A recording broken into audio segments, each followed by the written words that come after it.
So good day everyone, my name is Sultinero. So andito ho tayo ngayon sa may Nagkiralan, Laguna.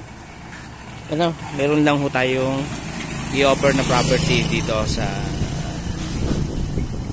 location na to. So maliit lang ito, 108 square meter siya. So tax declaration. So yan, subdivision. Ano? Yon, nakita niyo po yung tao na yon. Yun po, yung tapat to.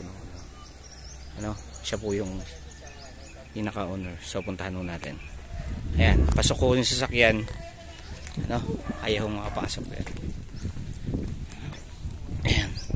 So dito ho, may tubig, may kuryente. Ano, ayan o, may internet. Ayan. So ayan. Ayan. So sa lahat po ng naghahanap dito ng maliit na kat ng lote, ayan. So ayan. Ayan, 180 square meter. Ayan, may mga katabi na kayong bahay. Oh.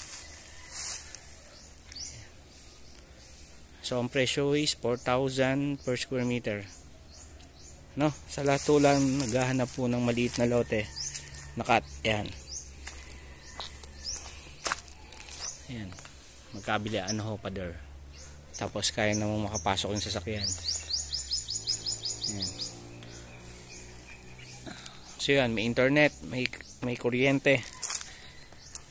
So yun. So yan, 180 square meter, 4,000 per square meter.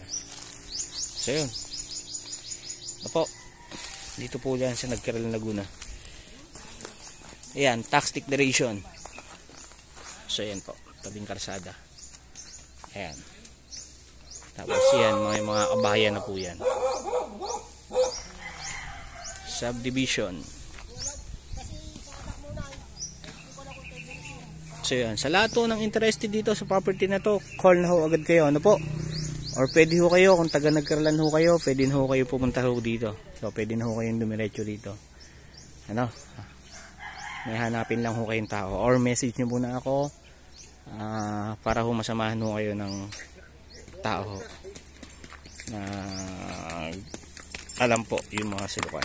So yun, thank you so much po and God bless po. Thank you so much.